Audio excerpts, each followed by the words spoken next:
morning, everybody. How you guys doing? And welcome to the Charles Matthews Morning Show. How you doing? All right. What are you doing Friday? I know what you're doing Friday. You're coming to our special event. Put it into your calendar right now. We have something special coming up for you that you don't want to miss. It is a networking, fantastic event, corporation, everything all rolled up into one gender equality week. If you have something to do, cancel it because you got to come to this show and stay at this event. I'm telling you right now, you don't want to miss. Now, have I steered you wrong before? No, I have not. You've always come to a great show, great event, and I got some guests that's coming on right now. But before we do that, I got my co-host in crime that's going to come on to the show right now. Please give her a big round of applause. Dima, let's go. Hi, everyone. How you doing? I'm fine. How are you? I'm good.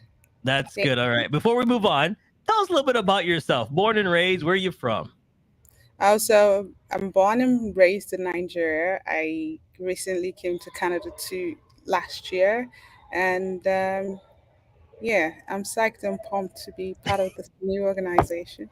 I know it's fantastic. IWB is always doing great things, and they have a special event coming up, and that's what we're here to talk about. We have some special guests.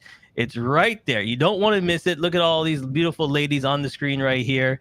We have a special event coming up that you don't want to miss. You can hit the link. I'll put the link in the description. Okay. There it is right there. And we're going to talk more about it with our special guest. So let's dive right into it without further ado. Let's bring them on right now. Ladies and gentlemen, please welcome Kevin to the show.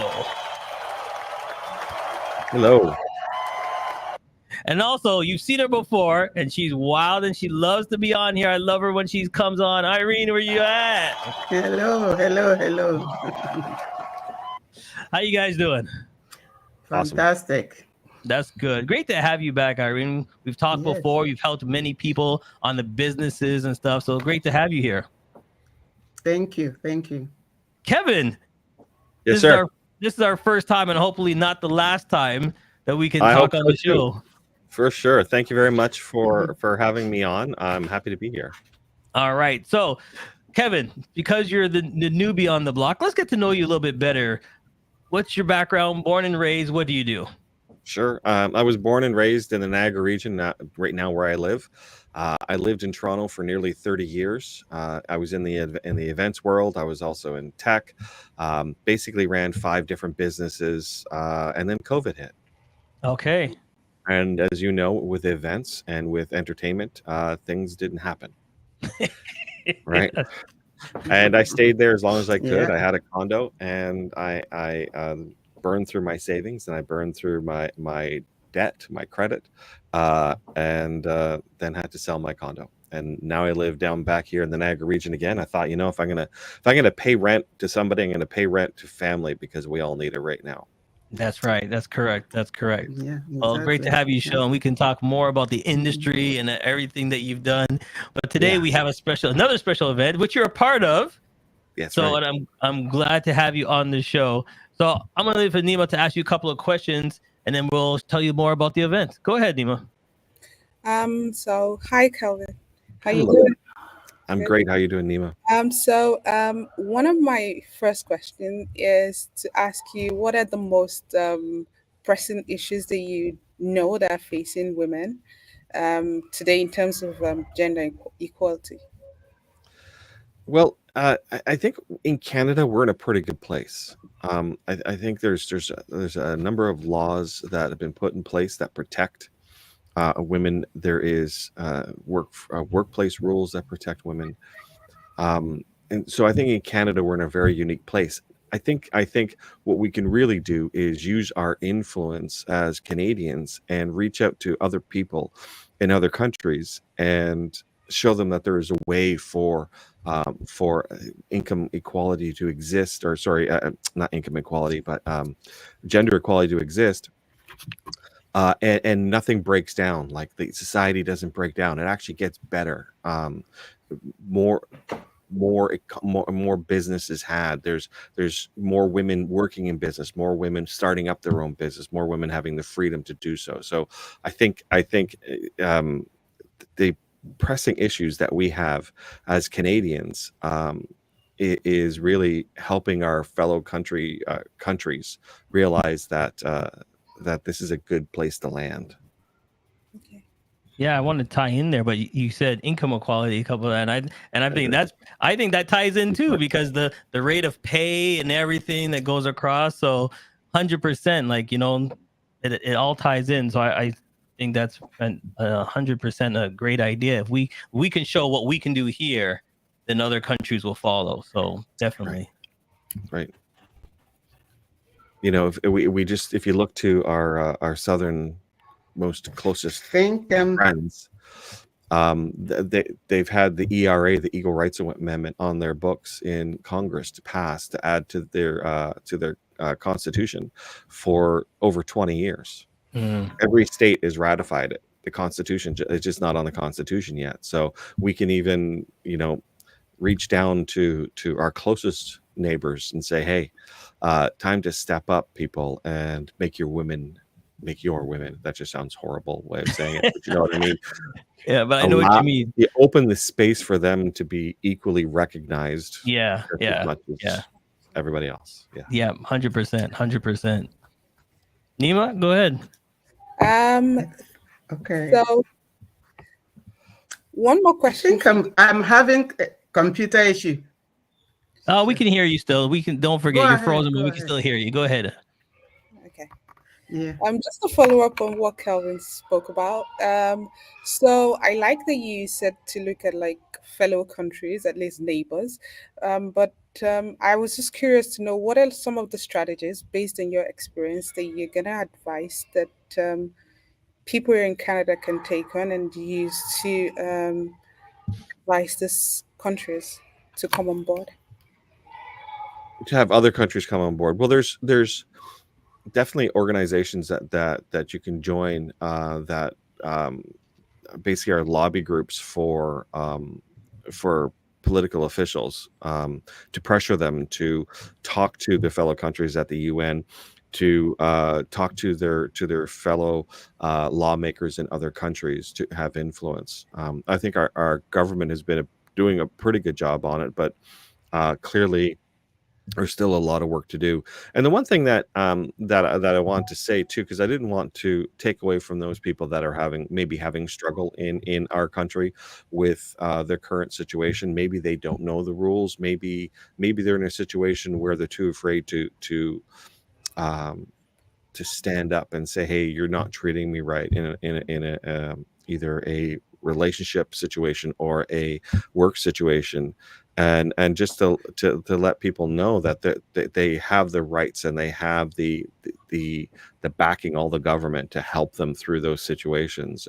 And sometimes it's just lack of knowledge and through intimidation that even here in Canada that women are still held down and not given the same chances that men are given.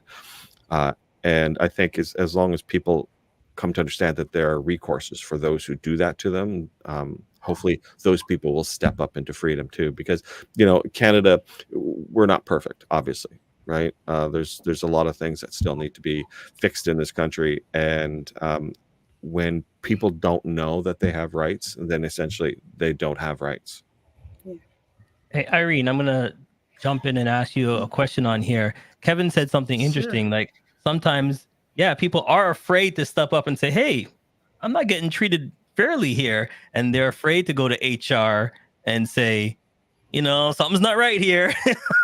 I'm doing twice the work. My pay is different. Things are not right here. What do you say to that? You know, to say, go talk to your HR, go talk to somebody. Well,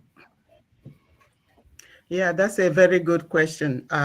First of all, if I can backtrack, yes, Canada is doing, from what Kevin said, Canada is doing very well in that area about equality, but there's so much work to be done. And, you know, because even these days in the workplace, one of the issues that face women is that, you know, gap in the pay gap between men and women. And to answer your questions, Charles, yes, a lot of times we are told go to the HR. HR doesn't do anything really, because HR is taking orders from whoever is at the top, whether if it is the the company president or company director or whatever, because all these areas have already been put in their policy. And I have experienced that. So I know what I'm talking, because when I'm told to go to the HR throws up well, that's company policy. And it's still going on today, yes. But there has been an improvement, there has been improvement. Irene, you're bang on. I learned that lesson too. HR does not exist for your protection as an employee. It exists for the protection of the corporation, to make sure they don't do anything wrong and they don't get themselves in trouble. So if there's a way they're going to skirt under any type of legality in benefit of the company, they're going to do it. So that's why we definitely need IWB then. That's why it's organizations like IWB that can help you out, talk to somebody and say, hey, this is happening to me at work. You know what I mean? Anybody around here that can help me out, what can we do? So that's why you join a good organization and say, hey. Well, especially Charles, with newcomers, like they just don't know, right? They don't know the rights that they have. Exactly. And like I said, if you don't know your rights, then you don't have them. And so agencies like this, organizations like this, come together to educate people and say, hey, this is how we do things in Canada that will benefit you. And don't let anyone pull the wool over your eyes. This is the way things go here. And 100%. Yeah. 100%. All right, now you're gonna keep going. If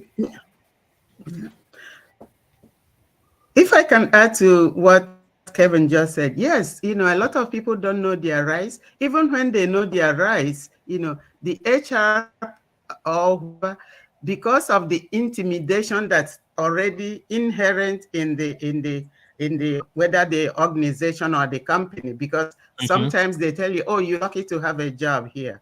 So that deters that person from even going further, or even though they know their rights. Exactly. Even though they know their rights, that this is not right, this is so it's something that is working on. It still happens till today. Yes. Irene, you touched on another thing too. You touched on the racism aspect, because to me, to say to somebody you're lucky to have a job here just reeks of racism.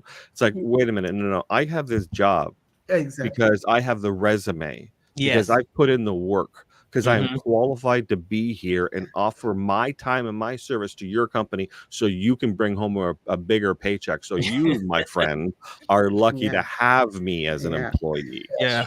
Right. But the thing is, just before we move on, is certain words that you use, that you say, like you said, you're like, oh yeah, I don't want to lose this job. I got family to feed and I'm a newcomer, so I don't want to lose the job. And 100%. You guys are all right on that one. All right, Nima, keep going. I know you have another question. Yes, I do. And I think this is for both Irene and Kelvin. So we touched on it just a little bit, but from your personal experience, what have you come across that you can share with us relating to gender equality? I'll leave that. You can go first. I can start. Yes, I can start. Because I have experienced everything we have talked here. I have experienced, whether in school or in the workplace. One of the issues, let me talk about gender gap, pay gap. Gender pay gap. I work for a company downtown on Bay Street, and I started with that company coming out of university and worked there for 10 years. In my 8th year, they brought in somebody who I am more qualified, but who was making more than myself, and I have the title of the job. The person didn't have the title of the job. And because he's a man, he is making more than me. So when I look at it, yes, these are some of the things, our call it women. It's women that face that gender pay gap in every area of the workforce. always women that face that, And then there's other things that women face under representation in leadership, because you look around, you don't see anybody who looks like you, when I mean look like you, who is not, there's no woman, there's only men. When you talk to them, they look at you that, oh, she's always making a fuss. She's always, very angry. She's always this. She's always asking too much, So that's why. That's one of the things, yeah. So that's why you need to come to this event on Friday. Exactly. From 5:30 to 9:30. And Irene, what do we always tell them? Not 5:30. What time is it, Irene? 5 o'clock. Exactly. Let them come 5 o'clock. Get because there early. Early. Come 5 get o'clock. There early. Get your parking spot. Get your front row seats. Get there early. You don't want to miss out on the spot. Yes. You're like, okay, Charles, I'll get there early. Where we got to go? Come on. You guys know the address by now. Toronto City Hall, 100 Queen Street West, room 3. Make sure you get there early, because here's the thing. I'm listening to you guys, and it all comes down to the same thing. You need connections. Okay. I hope Nima is okay. She doesn't have to run out her building. You need connections. You need people to help you. You need people that's been in the industry. You need people that can help you around. And IWB, that's what they're there for. You know what I mean? The special events like this is going to help tremendously when you're doing your work. So hopefully everything's there. All right, let's check on Nima, make sure she's all right. There's a fire alarm going on. All right, so hold on. Do what you got to do. We're live. If you got to exit, you got to exit. Make sure you're okay first. All right, we'll put her on pause. All right, we'll put her on pause until she gets back. Yeah. All right, so here, since that's happening, we have a couple of comments and questions. I'm gonna pull it up here. Oh wait, there we go. Always love to see our guests listening and happy to be here. Happy Gender Equality Week, joining the event tomorrow. There you go. Make sure you're there and test it out. Okay, so here's it. Let's ask this. For newcomers that come over, what's the first steps you think they should do then? Before, when they come to Canada for gender equality, what's the new steps that you should do right off the bat? Irene, Kevin, anybody jump in? Okay. Oh. Go ahead, Irene. Okay. One of the things I feel people should do, first of all, look for where you can get orientation about whether it's Toronto, wherever you live in, or just to get to know Canada. What are the rules and regulations when it comes to employment? Where do you go? Because there's so much information now. I know so many years ago that I came to Canada, there was a program called Link. I don't know whether they still have it, where they give orientation. I don't know if they have changed it, but for me, that's the first step people should take when they come into Canada, so that they can at least get a bit of knowledge about some of the area, or even employment, language, things like that. That's for me, that should be one of the first steps. Yeah, Kevin? Yeah, I'm right there with you. Find some sort of a group that specializes in helping newcomers when they first get here. There's a lot of resources out there for people who are coming here as LGBT, or coming here for various other different reasons, whether you're a refugee or chosen to be here. There's a lot of resources out there. We especially in Toronto. If you're coming to an area that's smaller than Toronto, definitely get on the web and find the resources on the internet. Hopefully there's some local, but I'm sure there's some that you could probably join at a distance. And of course there's the one that we're promoting right now, right? if I would say that if you're able to find your place in this space, whether you're coming to one of the live events, you're listening to a podcast, or meeting with somebody from the organization in some way, you're going to be farther ahead of your average person, because they're going to make sure that you succeed, because that is part of their mission, is making sure that immigrant women succeed in business. Yeah. Naima, nice to see you back. Yeah. Do you have your other question? Go ahead. So based on what's been shared so far, is there like advice that you can give for women that are coming into the workspace, especially young women, either as business owners or like going into the corporate world, how they can navigate this gap?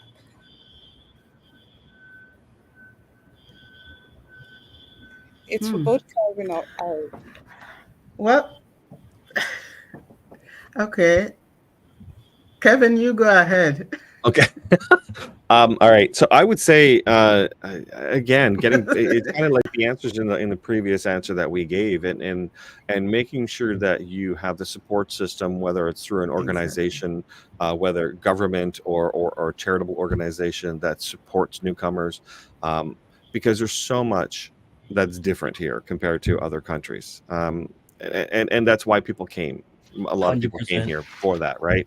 And you're not going to know until you know. So I would say find a way to educate yourself on the various rights and the various things that you can tap into to ensure your success. And sorry to cut you here, Kevin. No. One of our listeners just jumped on and said, "Hey, bridging the programs also a great way of understanding Canada job market numbers. Like, like understanding, putting people together so they can follow and understand is another avenue. Also, amazing time to recognize and celebrate the accomplishment of women in your community around the world. And that's another thing too. We need more events to showcase all the great things, all that everybody's doing. And I think that's another way of pushing the brand. And I hate to say it's a brand, but in this society, in this world that we live in, everything is branding. Everything is to show you. See, I told you. Look at. See, I told you here. Look at this person. Look at that person. And that's the way it is. And it's sad to say that we have to do it that way. But I agree here. More award shows, more giving out more awards, more accomplishments to say, hey, we see you. Thank you for what you're doing. We recognize you. Thank you for all your hard work.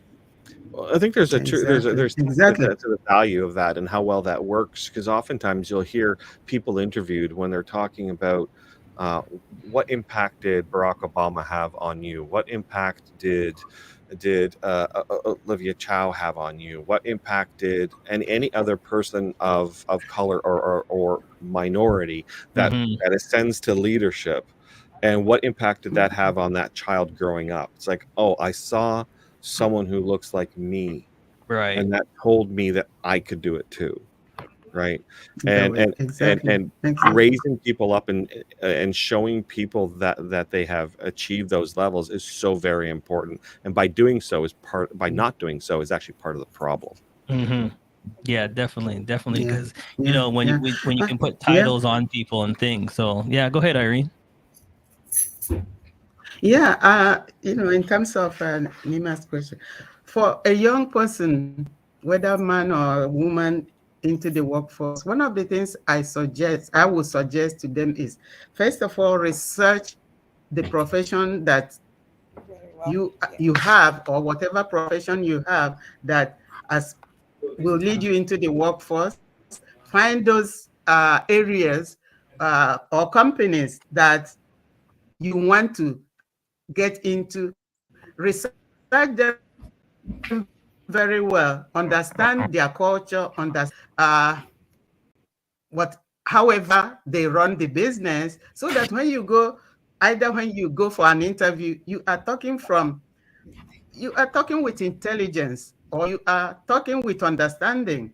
And even if you get a job in that company, you already have basic knowledge about that company, so that you wouldn't be faltering around, making mistakes that are unnecessary or something like that. That's one of the things I will Always research whether you're going for an interview, whether you got the job. Even when you got the job, don't just say, oh, hurrah, I got the job. Research, do a little bit more research.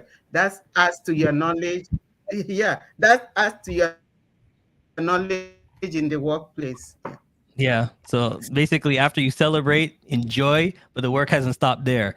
Do more research. You got in, see how you can get further and move on and find out how it works. So great I, advice, Irene. I would say, Irene, I think Exactly. yeah, Irene was illustrating even that before you even get to the job, you should be doing the interview on the company to find out what their culture is like. Because, and Yeah. that's so right. Because you spend, if you're lucky enough, only 8 hours a day, right, with those people, with Yeah. that company, 5 days a week, potentially for the rest of your life. Hmm. That is more time than you're spending with your Yes. spouse, right, in waking hours. So Exactly. With the family. and you dated your spouse Yeah. before, right, Yeah. before you jumped in and made the big commitment. Here you're making the big commitment. So Yeah. I agree with that. Make sure that the company that you're applying to is well aligned to your own personal opinions about your lifestyle, about your belief Well, system, because you're going to be immersed in that for a very long time, and that could dictate how you're treated and your happiness. Yeah, there's some key rules I put up here on the screen and looking support, educate, you know what I mean, mentorship. That's one thing I like right there. The word right here. It's the last one, number 5, but that's key for me. Mentors. We need a lot more mentors to help each other so newcomers, yes. navigate and get through. You know what I mean? It's a struggle, but when Yes. you have someone that you know you can call or you can have a mentor to go through, it works phenomenal, and that's the key thing, and that's why you go to IWB's events. Right. How are you gonna find a mentor if you don't show up, people? It's real simple. You're looking for a Ex- mentor for any business, you need to come to the event. It's happening right there, Friday, September 27th, 5 o'clock. Early, get there early, get your parking space. Where is it? Toronto City Hall, 100 Queen Street. And let me tell you something. If you've never been to an event, I'm going to give you a little insight. It's not a regular event. Everybody there is so happy to see each other. It's like hugging and family, and everybody's just great to have you. You're so welcome. You're like, okay, why have not come to this before? Everybody's so loving to be there because they want to help you. That's the key thing. They're there to help each other grow. And that's what is there. If you're looking for a mentor, you got to go to IWB events. It's a must. I'm not going to ask you anymore. I'm just telling you, it's a must. All And right. if you, I was going to say, if you want the true feeling of equality and the freedom to do what you want to do, my belief is that you use your talents and you start a small business. Right, you take everything that you can and you be your own boss. You set your own rules, you set your Exactly. own time, you set your own pay. If somebody comes into your place of business and doesn't treat you right, well, you can show them the door and not have to worry about anything, right? So starting your own business gives you the ultimate equality. Oh, I like that. Hey, you know something Oh today? my gosh. Thank Hey, I'm going to give myself a raise. How about you, Irene? I'm going to give myself a raise Amen. today. Give yourself a raise today. When you own your own business, hey, I give myself a raise today. So I love it. I love it. All right, people, it's at our time. But before we exactly. go, let's Thank do you. the Thank round you. robin. Yeah. Mm. Irene, you know how we do it. Tell everybody why they should show up. Oh, it is out of this world. You need to show up because you need to be in this place. You know people. Expand your network by being in this place, in this event. Show up, and you'll be glad you showed up. There you go. Nima, you're new. So tell everybody what you've experienced so far and why they should show up. Oh, it's been my experience so far has been phenomenal, and it's been a good sort of network, like Irene said. So I am pumped and psyched to be there tomorrow. I can't wait to meet other fabulous men and women so that we can grow together. There you go. And then she said something that I'm always key on, and Irene knows. I'm calling out all the men. Men, this event is for you too. Okay, this is what it is. Ladies, bring out your brothers, your husbands, your cousins. It's for everyone. So Kevin, tell them why they should show up. Well, you know, they say that if you look at the people who surround you, the 5 people that surround you, it dictates where your standing is in life, how much money you make, and pretty much your own attitude. Now, if you look around at those 5 people and they're not making as much money as you'd like to be making, or if they're a bad attitude, you need to come out to events like this where you find people that are moving and shaking and going places, and they're making good money, and they will help you just by osmosis. They will help you achieve the things that you want to achieve in your life, because we are affected by those around us. All right. Well, everybody, I'm hoping to see you guys tomorrow. It's going to be a great event. Be there. Thank you, everybody. It's been fantastic. We'll see you next time, everyone. Thank you. Thank you. Bye. See you all. Immigrant Women Thank in you. Business, IWB, is a non-profit organization bringing together women from over 50 different countries around the globe. These women have now made Canada their home and share a common goal of providing value to their new sisters. Our motto of "We are stronger together" resonates with all members and with a diverse membership of business leaders, entrepreneurs,